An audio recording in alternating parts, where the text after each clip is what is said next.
embattled Congressman Matt Gaetz. Matt Gaetz was one of the very few members in the entire Congress who bothered to stand up against permanent Washington on behalf of his constituents. Matt Gaetz right now, he's a problem for the Democratic Party, and he can cause a lot of hiccups in passing of laws. So we're going to keep running those stories to keep hurting him. If you stand for the flag and kneel in prayer, if you want to build America up and not burn her to the ground, then welcome, my fellow patriots. You are in the right place. This is the movement for you.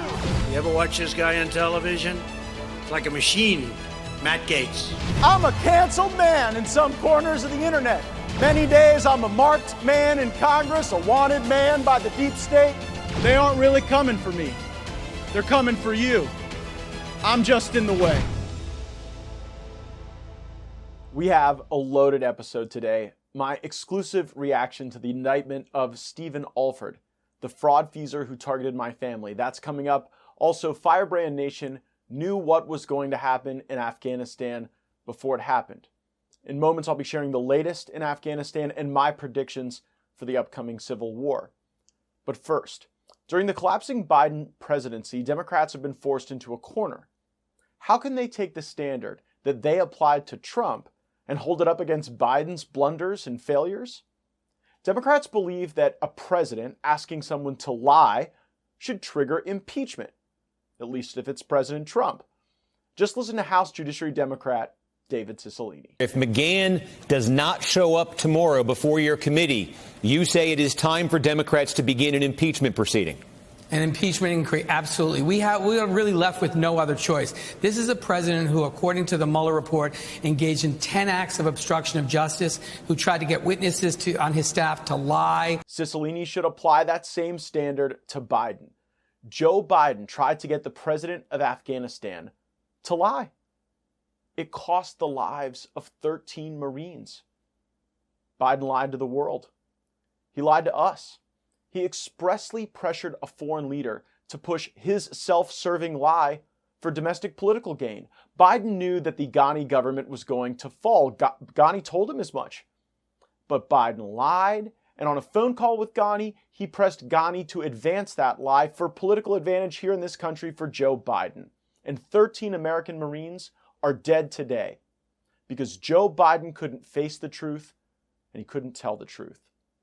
Biden stood in the way of the truth with deadly consequences.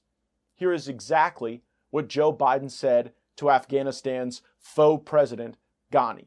Quote, "The perception around the world and in parts of Afghanistan, I believe, is that things aren't going well in terms of the fight against the Taliban. And there's a need, whether it is true or not, there is a need to project a different picture." This was the time to get our people out. Not after Kabul fell. Ghani told Biden, quote, "Mr. President, we are facing a full-scale invasion composed of Taliban, full Pakistani planning and logistical support, and at least 10 to 15,000 international terrorists, predominantly Pakistanis, thrown into this." That's what Ghani told him. And had Joe Biden been honest with America, our troops, and the world about the uselessness of the Ghani government, we would have gotten our people out before we lost force protection. Instead, we pulled out our military on this big lie that Joe Biden knew to be false, that there would be an Afghan government left that was worth a damn. There never was going to be. Following Secretary of State Blinken's advice not to delegitimize the Afghan government, Biden delegitimized the truth. The Taliban are barbarians. Bad hombres, one might say, but like it or not, they were always more legitimate with the people of Afghanistan than the corrupt government we propped up for way too long. Biden was so politically committed to the big lie, he pressed Ghani to tell it, to falsify reality in the face of the obvious. The Taliban were taking Kabul. Going forward, we must have realistic foreign policy based on the truth. We must put the interests of Americans first. That means being honest, clear-eyed, focused, and smart. We must dispense with the fictitious poetry of democracy promotion delivered by counterinsurgency, blood-soaked night raids. And what if the shoe were on the other foot? What if Donald Trump asked a foreign leader to knowingly lie? And then that lie resulted in the death of 13 Americans, Marines. If that were Trump, Adam Schiff and Jerry Nadler and Jamie Raskin and Eric Swalwell would be clawing each other's eyes out to be first in line to file impeachment articles. They literally impeached Trump for asking Zelensky to investigate corruption. But listening to Adam Schiff's opening statement to the Senate, you'd think he was the sentinel of honesty itself. Impeach the dishonest, according to Schiff. When he was investigated, he did everything he could to obstruct justice, going so far as to fire the FBI director and try to fire the special counsel and ask the White House counsel to lie on his behalf. During the same campaign, while telling the country he had no business dealings with Russia, he was continuing to actively pursue the most lucrative deal of his life. Now, they defend Biden for pushing a foreign leader to lie, but they impeach Trump for pushing a foreign leader for the truth. And they have the nerve to call us the insurrectionists. Many global war on terror veterans in my district are asking how we got it so wrong in Afghanistan. How did our national security elite sell a lie for 20 years that we were building something resilient in Afghanistan? The truth? The generals knew they were lying the whole time. They knew Afghanistan was a graveyard of empires, and they were laughing at us as they got crazy rich. They still are. The Washington Post's Isaac Stanley Becker recently published extensive research on how generals who never won anything against the Taliban are the big winners at universities and in corporate America. Many of the generals who lied through their teeth about progress and capability in the Afghan military are now totally cashing in. The LeBron James of optimizing this revolving door between military failure and personal wealth is 4-star General Stanley McChrystal. McChrystal had netted tens of millions of dollars serving on corporate boards and consulting after his retirement. He even charged the University of Nebraska $70,000 for a speech. Shocking? Not hardly. This is a feature of the military-industrial complex, not a bug. And the message is clear to this day. If you're a big-time general, just keep making the case that fighting and losing is really winning. And by the time the country catches up, you'll already be cashing in, teaching classes on leadership, like former General Stanley McChrystal. Now, McChrystal isn't doing anything out of the ordinary. The military brass to corporate board pipeline is strong. He's just doing it more frequently and to a higher degree than the rest of them. But our own Secretary of Defense, Lloyd Austin, retired from the military and promptly joined Raytheon's board of directors. And the door revolved again. And now Austin's back approving contracts to Raytheon. Don't you just love when a plan comes together like that? For the sake of career advancement, it seems these generals need a war to fight. And for the sake of their future stock options, it seems these wars can't end soon enough. It only costs the lives of our best. And the only thing more alarming than this corrupt, self-reinforcing system is the fact that anyone wants to employ these generals at all.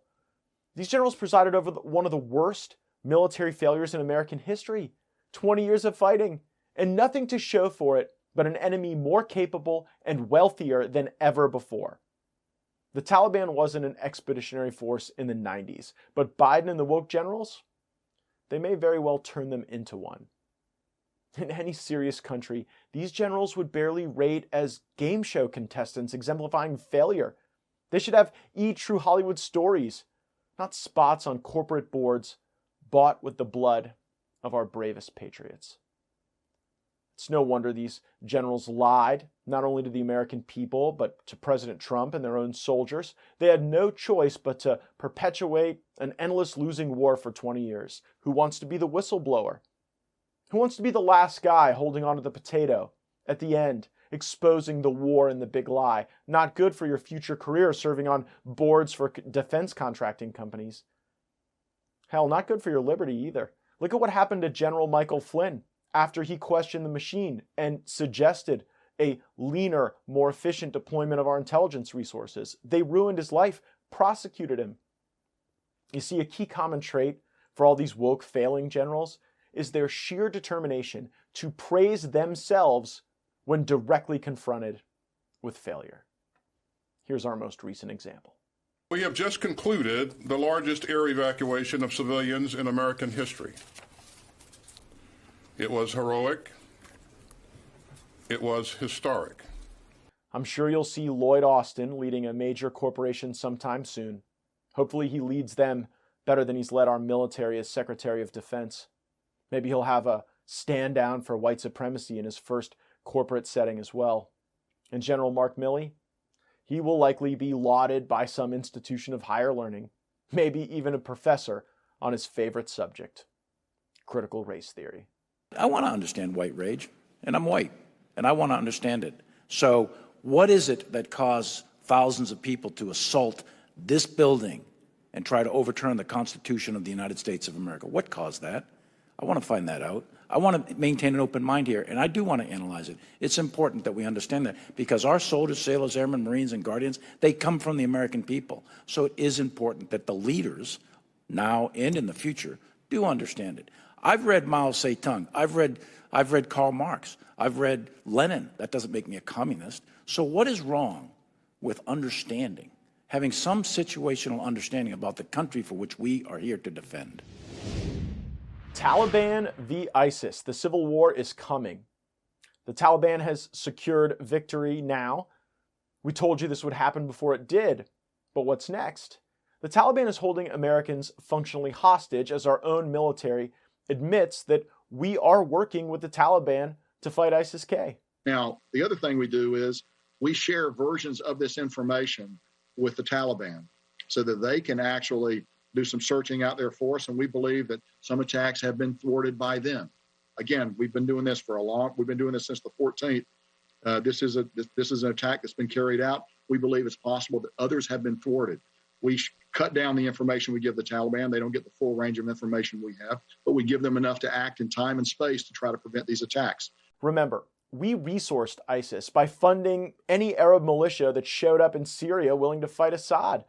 American defense contractors do best when Uncle Sam funds and arms all sides of the conflicts in the Middle East. So the Taliban is here, and we are actually cooperating with them. So what do they want? Where are we going to go from here? Well, first, they have no shortage of military equipment. The U.S. and the Afghan government, if you could call it that, left them plenty of vehicles, weapons, and gear. Hundreds of millions of dollars worth, no doubt. Safe to say the Taliban are more well-armed, well-equipped, and well-prepared than any terrorist regime in history. And they're going to need it. The Taliban has enemies too. ISIS-K, who we believe is responsible for the attack at the airport that killed Americans, they're already in the country.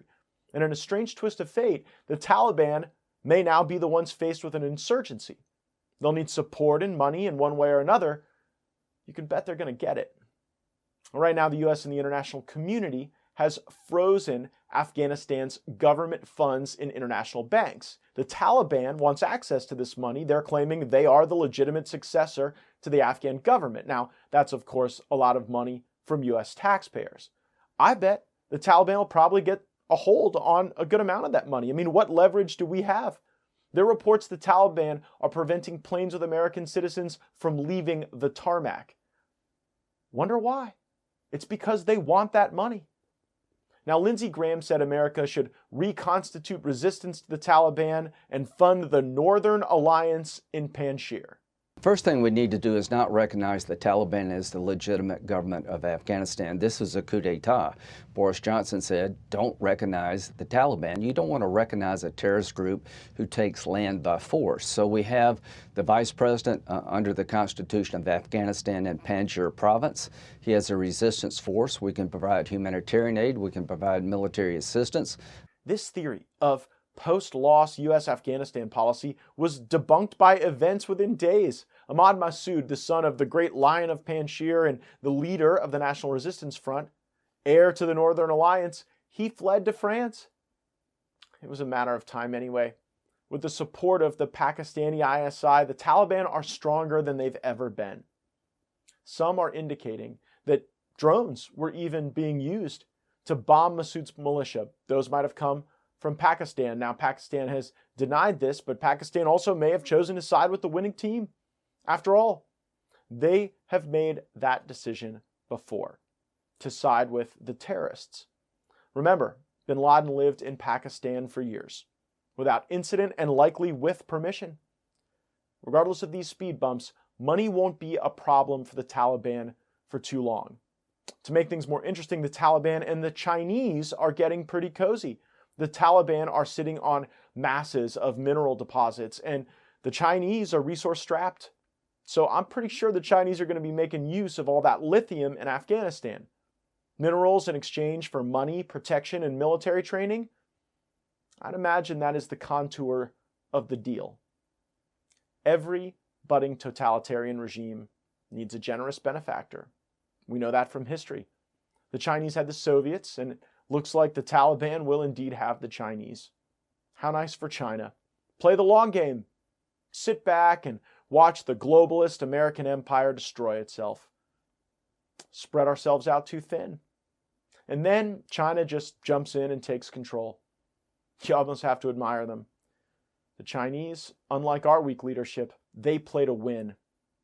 And with Chinese support and devotion to their cause, my bet is the Taliban will win too. Our inaugural episode is called Open Gates. You can find it on our Rumble channel, and I hope you subscribe. In it, I directly address the allegations against me that have been endlessly repeated by the true enemy of the people, the America Last media. Here's what I said then. A man of mystery connected to the intelligence community named Bob Kent texted my father. He told my dad there were pictures of me with child prostitutes, and for $25 million, he could make all my problems go away, as he admits here.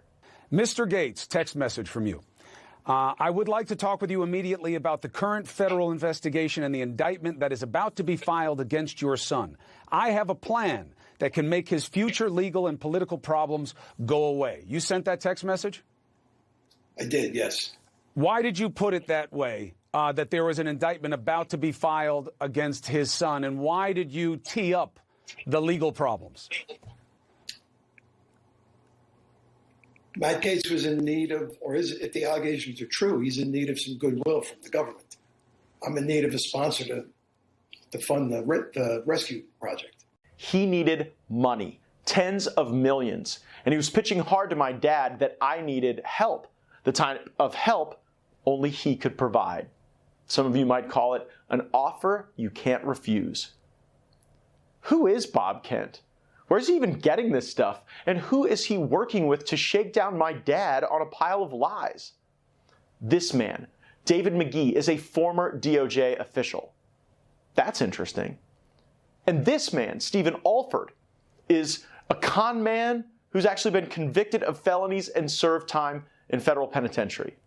An intel officer, Kent, a felon, Alford, and a former DOJ official, McGee, team up to shake down a congressman and my family. 5 months ago, I laid out the extortion attempt against my family on Tucker Carlson's show.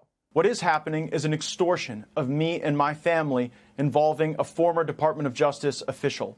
On March 16th, my father got a text message demanding a meeting wherein a person demanded $25 million in exchange for making horrible sex trafficking allegations against me go away. Our family was so troubled by that, we went to the local FBI. And the FBI and the Department of Justice were so concerned about this attempted extortion of a member of Congress that they asked my dad to wear a wire, which he did with the former Department of Justice official.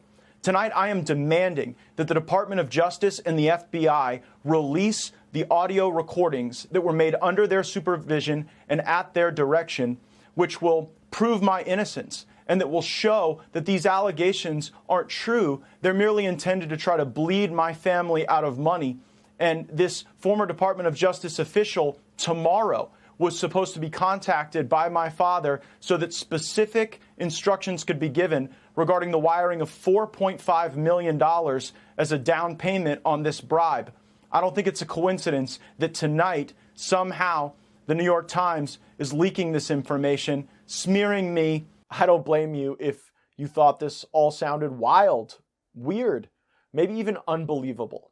My friend Tucker Carlson may have even felt the same way. But it's true. Every word I said. Since that episode, Stephen Alford, the con man, has been indicted by the DOJ. That's a good start.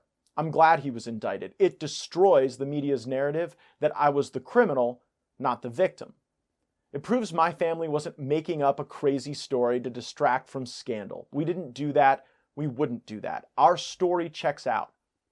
But what is clear now is that the DOJ views Project Homecoming, which falsely accuses me and seeks $25 million to make all my problems go away, as the criminal fraud it was. If not, they wouldn't have charged Stephen Alford under criminal fraud statutes for pushing Project Homecoming on my father. But serious questions remain.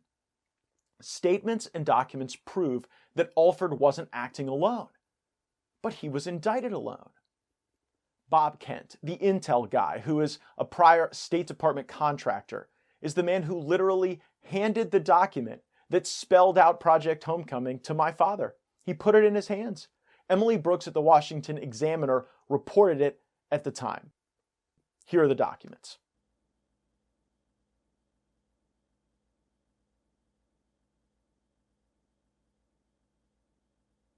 So the con man who talked about Project Homecoming gets indicted. That's good. But the intel guy with State Department connections who delivered the actual extortion demand doesn't? Why would they spare the intel guy? Is his indictment forthcoming? It should be. If not, why not? Who or what is being protected? Next week, I'm going to cover Kent's foreign government connections. Make sure you have your notifications turned on. So then there's the DOJ guy, David McGee. Kent admitted on national television that he is connected to Alford through McGee. And Kent must really trust McGee because Dave McGee vouching for now indicted Alford was good enough for Kent. That one of the guys who you were working with on this and approaching the Gaetz has a criminal record for being a fraudster. Why would you be associating with somebody like that? So I was contacted by David McGee in October, and he asked me to meet with somebody, with Stephen Alford, because Alford wanted to help with Levinson and believed that he can get him out. Now, after the rescue attempt fell apart in July, I had no contact with Dave after that. I said, sorry, it didn't work out. We went forward. He wished me, best of luck in my future endeavors. And then when he contacted me in October, he asked me, is it possible to rescue, is Levinson still alive, and is it possible to rescue him? So I went back to the network and I asked the question, and they said, yes, we think he may be alive, but can't do it the way you did it last time. You have to go from the top down this time. So, and when Dave vouched for Stephen, that was good enough for me. Remember what Alford was indicted for: wire fraud. Here's the news. Alford wasn't going to be accepting the wire for the down payment on the $25 million, not directly at least. That was McGee, the former DOJ official. His Pensacola-based Beggs and Lane law firm account was where the money was supposed to go in this Project Homecoming fraud. Alford wanted cash, actually. 7 figures in a bag. You can't make this stuff up, not a wire. So how can the guy who is planning to accept the wire in a wire fraud case not be implicated? This does not require imagination or any novel application of the law. David McGee constructed the team. We got that from Kent's admission on Cuomo Primetime. David McGee constructed the fraud, a ruse to make it look like this extortion payoff was actually for legal services of some kind. And David McGee was the one planning to accept the wire. But the wire didn't happen. The New York Times reporter assigned to the Department of Justice reported leaks and lies about me the night of March 30th. And that's the night before the planned wire transfer on March 31st. What a coincidence. Clearly it wasn't. The leakers to the New York Times knew if their former colleague, David McGee, took that wire on March 31st, the entire orchestrated campaign to destroy me would be seen for what it was, a deep state operation to take out an effective political adversary. And the leaks haven't stopped. Always anonymous, usually citing law enforcement sources. It's a political hit job.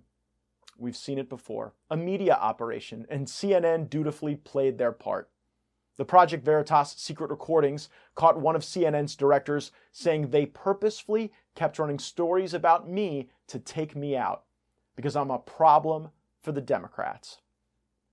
You know, this is a big story. A con man getting indicted for trying to extort my family on a pile of lies.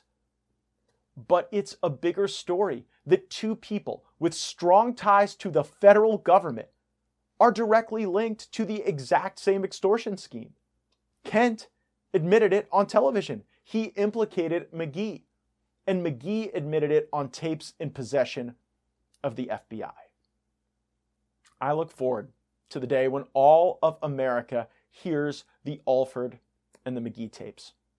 It will tell you a lot about our government and what people are willing to do for money and power.